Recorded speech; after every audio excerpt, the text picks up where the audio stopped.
Week seven's in the books. Playoffs starting to become a little more clear. We had some things kind of solved tonight, so Yeah, it's we sure did.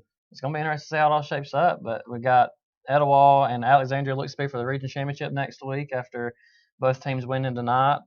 Boaz and Southside both lost. Looks like next week's matchup for them is going to be for a playoff spot, so it's going to be interesting. Yeah, really, really big night. Want to welcome everybody in. I'm Kevin Taylor. This is Teddy Couch, and welcome into our pigskin review. Week 7 in the books. As Teddy said, the playoff picture is definitely starting to take shape, and we had some pretty big games tonight. Not a lot of upsets, but there were some upsets across the state. But just to kind of touch on some of the games played tonight, Gadsden City loses at Florence tonight, 24-10. Etowah easily over Douglas, 35-0. Westbrook cruises over Gaston, 42-0. Piedmont over Glencoe, 64-7. Sardis holds off Boaz, 31-28. A great ball game tonight. And then you had Alexandria over Southside, 41-20. Uh, Ranburn beat West End 68-26. Coosa picks up their first win of the season. They beat Galesville 36-20. Hoax Bluff easily over Cleveland County 43-0. Albertville over Lee Huntsville 49-28. That's 3 wins in a row now for Albertville. That's a hot team right now, so keep a lookout on that team. Cherokee County beats Asheville 47-22. Fife over Cedar Bluff 42-0. Collinsville over Asbury 56-6, and Sandrock bounces back to get a win. They beat Section tonight 35-0. But what we really need to talk about is how the playoff picture is starting to shape up. Boaz and Sardis. This game tonight meant a lot in terms of playoff positioning, and Sardis, they answered the bell and ended up pulling that one out. I know they weren't up 17-14 going in at the half. They kicked a field goal with just a couple seconds left to take that lead, and it was nip and tuck for most of the game. Yeah, that's a huge win for Sardis, like you said, and that does lock up the number 3 seed for the Lions.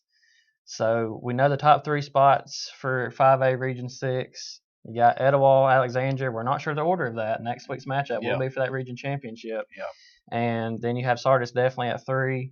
And then you have 3 teams battling for the last 2 spots. And it looks like next week's, as long as Southside or Boaz doesn't slip up, which hmm Boaz has Etowah in 2 weeks, so that's right. that's tough. But you have those two fighting for the 4th seed, but don't forget about Crossville. Southside would have Crossville after playing Boaz next week, but you would think that Southside will That take care should of be a it, winnable game. right? But Southside's Yeah, got home field advantage for trying to play for the 4th seed. They're going to be hosting Boaz, so that's a big yeah, one. that is a huge ball game, and Sardis. I talked to Gene Hill before the game started tonight, and we both agreed that the first really the first 10 minutes of the ball game was really going to kind of set the tone as far as who's going to win tonight, because Boaz and Sardis both have kind of been, it's the tale of two cities with them. Some nights they can come out and they can play like gangbusters, and then other nights they come out and they just play flat as can be. And both teams really played really well. Sardis jumped out and took a lead, and then Boaz just answered right back. And I think too is that Boaz has found a couple running backs, and they found kind of a honey spot on against Sardis's defense, and they just kept pushing, and it just, like I said, it was like a daggum tennis match from there on out. Hmm. Yeah, and then on the other side of that, Alexandria beat Southside tonight, 41-20. The Panthers were without Chance Moon. He got his arm in a cast, and not sure how long. Sounds like he might be out for a while. Um, and that really hurt them not against Alexandria, who's they don't. It's no secret what the Valley Cubs do. They're going to snap it to their best back, which Yeah. I don't even know if they really have a best back. They have Nate McCollum, a senior, And then they have an 8th grader because they were without Nate McCollum last week against Sardis. So what do? They plug in an 8th grader, Ronnie Royal, who ran for 256 yards against Sardis last week. Wow. So he breaks on on Alexandria's first drive of the game, 77 yards to set up a 3-yard Nate McCollum touchdown, and that was kind of the story of the first half. It just big plays for the Valley Cubs, and Southside just wasn't able to really match that speed once they got in the secondary. Yeah. So Alexandria ends up pulling away to win that one, 41-20. Southside battled; they did stay in the game, but they got to move on quick because next week, really do. If you want to play in the postseason, you got to win next week. You got to bounce back, and that was another thing that Gene and I were talking about. They had a tough loss, the week before, and they really had to see what kind of team they really were, and it wasn't going to be easy. Boaz, they're celebrating their homecoming and everything, and that's a huge rivalry and game. that's a huge and I mean let me tell you, those stands were packed tonight. So everybody in town knew exactly how big of a ball game that was. Right. Speaking of bouncing back, Etowah 35-0 winners over Douglas. They had no problem. I'm going to say they scored all 35 of their points in the first half and kind of cut off the Dogs. Big shout out to R.J. Clark. He got him a touchdown tonight. That was a real special moment for the Blue Devils. It was a really neat moment.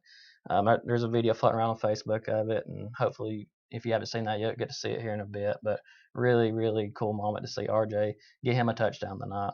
But Etowah takes care of business. They got it all for the region championship next week. Daniel actually said a little bit earlier, I'll be honest, Valley Cubs scare me. They are very run heavy, and Etowah can't stop the run versus our bigger opponents this season with that 3-man front on defense. They may change up that front. It may not be a 3-man front next week. I tell you it what, may be a five or even a 4-4 stack. Looking at that Alexandria Etowah matchup, it's pretty. Just think about the different clash of styles you have going at it. Yeah. You got Etowah slinging it all over the place, and obviously they mix in some ground and pound too. And then you got Alexandria, they're snapping it, snapping it to me, and I'm running it right at you. Snapping it to Kevin, he's running it right at you. Yeah. So. Yeah, that's the one thing about Alexandria is they don't try to hide anything. They just they run right at you and they come right at you. And until they bust out that 80-yard touchdown pass like they did tonight on Southside. Southside scored to make it. I want to say it was 14-6. PAT was missed. Next drive, first play from the 20. There's 2 Alexandria kids just running wide open down the field. I mean, it's got to be hard to kind of train yourself to be ready for that pass because you're seeing so much run play, especially when it's snapping right to the guy. Next thing you know, Nate McCollum had just 2 guys wide open and just threw it up, and one of them grabbed it and scored an easy touchdown. So, as a defense, you got to be ready for that, and I'm sure that's got to be tough. Yeah, you do, and this is a time where you can't really try to hold anything back, and both teams are going to be ready to play. It should be a whale of a ball game next week. Kind of looking at Class 2A Region 6, we got 3 county teams in that one. Westbrook, big winners over Gadsden tonight, 42-0. And Westbrook's trying to lock up that number 3 seed. It looks like that one. Them versus Cleveland, and I want to say they play next week, if I'm not mistaken. But that one's going to be for that number 3 seed. And I'm not sure what Cleveland did tonight against Woodland. I would imagine Cleveland. Oh, they beat Woodland. Okay, they did. So that makes Cleveland 3-2 in Region 6, and Westbrook is now at 2-2. So Westbrook. Yeah, Westbrook goes to Woodland next week. So okay, that's a very winnable game because Woodland now drops to 1-3 in Region 6. So you look, Westbrook had 2 really tough games back to back. They had Ohatchee, then they had a bye week, then they had Ranburne, lost both of those. Yeah. And now they're set up good for that number 3. They just got to finish it off. And there's no reason to think the Warriors can't do it. No, there really isn't. Because I mean, to be quite honest, the schedule, the schedule really favors them. And hey guys, out in Facebook land, this is Michael behind the scenes, but I was the one at the Westbrook Gadsden game. And if I understood Coach Knowles correctly, I don't know that they have actually even locked up a playoff spot yet. Like you're talking about fighting for the number 3. He said that, they need to beat Woodland next week because I guess conceivably if they lose to Woodland and then lose to Cleveland And depending on who else wins, they could even still be out of the playoffs. So he wasn't taking that for granted and wasn't looking past a 1-6 Woodland team or whatever they are. No. But so I think reality-wise, number 3 is probably realistically what they're fighting for, but they still haven't locked that up as far as I'm aware. Yeah. Coach Knowles won't take it for granted, but I will. No. Westbrook should definitely be in the playoffs. They should definitely beat Woodland, and I'll say this, I know for a fact that playing at Woodland, that's a tough place to play, but I just think that Westbrook just has way too many targets, too many athletes to really come away with an easy win there. Keeping on to a Region 6, West End loses tonight to Ramburn 68-26. Yeah. But shout out to the Patriots. They were up at one point 12-0 on Ramburn, and I didn't see that coming at all. And no. Ramburn was only up 14-12 at the half. So, they played with them tough. And, at least with Westbrook, when they played Ohatchee and Ramburn, they had a bye week between it. Yeah. West End wasn't that fortunate. You can't sleep on West End. West End has an offense. The question is, do they have a defense? And the answer is no, they don't. They don't have a defense, but they definitely have an offense. And if you fall asleep on this bunch, you can fall behind pretty daggum quick. So, I would imagine, that Ramburn probably came in and they thought they had an easy win, and that's just not the case when you're playing a really good offense like West End has. All right. And then I don't know much details about the Coosa game, but Coosa getting their big win, first win tonight, and that's huge. So now we are down to 3 teams in Etowah County. Yep. Without a win. So It seems like the last 3 weeks we've knocked one off. Thank goodness. So I'm proud for them. I really am. That's that was a huge win, and matter of fact, that region kind of got turned on its head tonight when R.A. Hubbard lost to Woodville, and so that was one of the many state upsets around the area, and so that one really caught my eye, because you would have thought that R.A. Hubbard would just kind of cruise on through and probably get the number 2 seed, because right now I think Falkville is head and shoulders above the rest in that region. But for R.A. Hubbard to lose to Woodville, that's a stinging loss right there. I haven't really done the math on it yet, but obviously Coosa needed to get a region win, and they did tonight, so that's really big for them. Yeah, that puts them above Galesville, who drops to 0-4, and Coosa's rest of their schedule is pretty winnable in terms of in the region play, if I'm not mistaken. So yeah, it really is. You might have a 1-6 Coosa team, but they they're got alive. Woodville next week, matter of fact, and they got them at home. So that's a winnable game, and I'm sure Woodville's going to be. They're going to be riding high, but then I would also expect a letdown after losing a big overtime win over R.A. Hubbard. So, Coosa's catching Woodville at the right time. Yeah, and it's crazy. We have 2 1-6 football teams. Both of them are still out for the playoffs. Yeah. I mean, I would imagine really there's is. not many 1-6 football teams in the state that are still out for the playoffs yet. We got 2 in the county. No. So. Yeah, I mean, it's crazy. Like I said, Gadsden City's still looking for their first win. Next week they're at home, back at home. They host the next 3 weeks in a row. They're at home. They've got Huntsville next week, then they've got Grissom for homecoming, and then Clay Chalkville. And Clay Chalkville, matter of fact, they ended up shutting out Pell City tonight, and that was the team that knocked Etowah out of the ranks of the undefeated last week. And Clay Chalkville, matter of fact, shut out Pell City. So, obviously there was kind of a letdown there after knocking off a really good Etowah team. Daniel says, did y'all see that crazy finish to Mountain Brook and Thompson? QB fumbles on the 1 and had to chase the ball back to the 20 and just throws it up and has a guy wide open in the end zone. I missed that. Wow, that's how they won. Yeah, so that is crazy. I'm assuming Thompson came out the winner in that one. Yeah, I would imagine they did. And then, if I'm not mistaken, Mountain Brook beat Hewitt Trussville tonight, 11-10.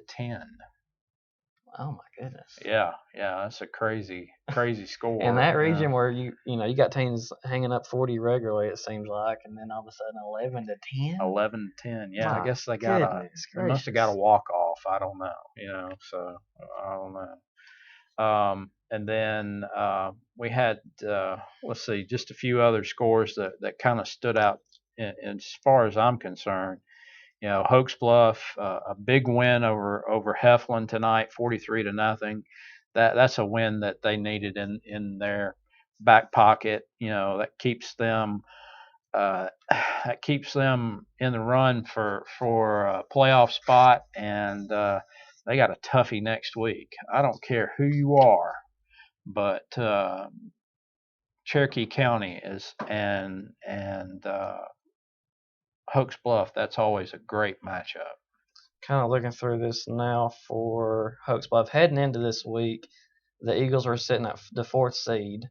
They've already lost to Aniana and Anderson, who's now sitting at 2-3. Aniana lost tonight to Jacksonville. I don't remember the score, but Jacksonville won that pretty handily. Yeah, And so that seems to I think that pretty well sets everything up. Yeah, because Jacksonville already they beat Aniana tonight, and they beat Anderson last week. What a tough 2 week stretch for Jacksonville. They But took then care of it Hoax pretty Bluff has easily. got to take care of business. They've got to Mhm. beat Cherokee County, or all bets may be off. Right, because you have Hoax Bluff now sitting at 3-2 in Region 6 or 4A Region 6, and you have White Plains at 2-3. Hoax Bluff already taking care of them. Yeah. Then you got Center, Cherokee County, sitting there at 2-3. Mm-hmm. So Hoax Bluff loses that game. All of a sudden, you got both Cherokee County and Hoax Bluff at 3-3, with Cherokee County having the tiebreaker. Yeah. Oh, and by the way, Hoax Bluff's got Jacksonville after that game. So you got Cherokee County going to Heflin, and so Cherokee County should take care of business there and beat Heflin. Mhm. So there again, it's going to come right down to October 25th, determining what's going to happen for Hoax Bluff. Yeah, Gary. Southside lost at Alexandria tonight, 41-20. Yeah. So region. I mean, Hoax Bluff still fighting for that playoff spot. Now they're moving on to. You got to give the Eagles credit. They had a pretty manageable 3 week stretch there, and they took care of business. Yeah. Seems like maybe the Eagles are starting to get rolling at the right time. Yeah, and you would hope so. Like there again, I hate to harp on it, but I'm going to harp on it anyway. Albertville, they won their 3rd in a row. They beat Lee Huntsville tonight. That was a big win for them, and like I said, they're a pretty hot team right now. You need to keep an eye on Albertville right now. Mm-hmm. Glencoe lost to Piedmont 64-7. I mean, man, it's just what a schedule for Glencoe. It's just such a brutal, man. It really but is. Things lighten up next week. It's gonna be interesting to see what happens. They go to Yeah. Weaver. Weaver's really struggling this year. They really are. Somebody's got to get a win next week. Yeah, somebody sure does. And like I said, that may be their best bet is when they go to Weaver next week. So it's weird seeing both of those programs going into that game struggling like they are. Just go back and Weaver. I mean, they were knocking off number 1 seeds in recent years. I know. It's just those small schools. It's like we talk about often. It just kind of comes and goes. And, you just got to try to ride that. Brad asked what kind of injury did Chance Moon get. I'm not sure. Something with his arm. Something with his arm. Yeah. Right. But it's causing him not to be able to play. So that really did hurt Southside tonight. I think if they had him. I'm not gonna say Southside could have won that. Well, Southside could have won that game. I think Alexandria pulls it out. I think it's much closer than 41-20. That score really don't show. I feel like Southside played Alexandria very well. They just Alexandria just has too much firepower really against Southside. Yeah. Just looking ahead to next week, we were talking about next week's games. Huge week. Yeah, Huntsville's at Gadsden City. Alexandria goes to Etowah. West End's at Gadsden. Glencoe goes to Weaver. Crossville's at Sardis. Boaz goes to Southside. Westbrook goes to Woodland. Woodville comes to Coosa Christian. Cherokee County comes to Oaks Bluff. Albertville goes to May Jemison. Piedmont is at B.B. Comer. Cedar Bluff goes to Ider, and Sand Rock goes to Collinsville.